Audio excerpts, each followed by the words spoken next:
देश का गृह मंत्री कोई फर्जी सर्वे लाकर ट्वीट कर रहा है कि देखो प्रधानमंत्री ऋषि सुनक से आगे हो गए। प्रधानमंत्री को अब समझ जाना चाहिए, हो गया 10 साल हो गए, जनता थक गई अब आपसे, आप भी शायद थक गए होंगे।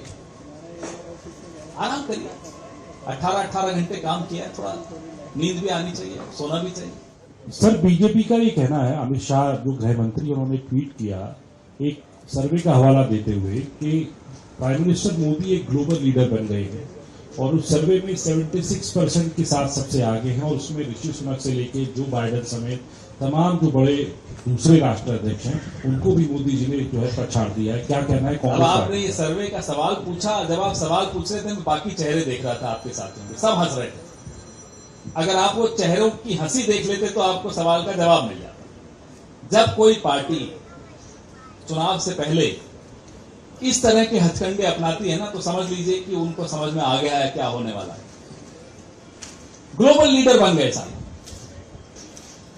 और ऋषि सुनक को पीछे छोड़ दिया। चुनाव आपका ऋषि सुनक से नहीं होना, चुनाव आपका इस देश की जनता से होना है। वोटर इस देश की जनता है, ऋषि सुनक के वहां के लोग नहीं आपको वोट देने आ रहे।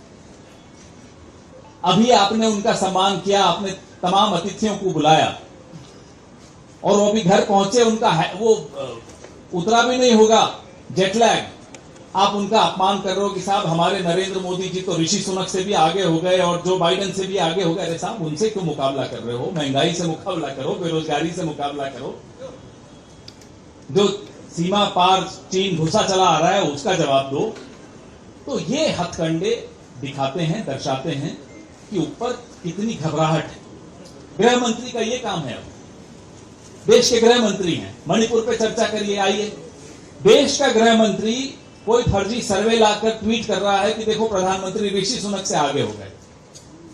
अब ये क्या, ये सनक क्या है सुनक से आगे होने की? हमें तो ये नहीं समझ में आ रहा। क्या ऋषि सुनक यहां इलेक्शन लड़ने आ रहे हैं अगली बार 2024 में? प्रधानमंत्री को अब समझ जाना चाहिए, हो गया 10 साल हो गए, जनता थक गई अब आपसे, आप भी शायद थक गए होंगे। आराम करिए, 18 घंटे काम किया, थोड़ा नींद भी आनी चाहिए, सोना भी चाहिए।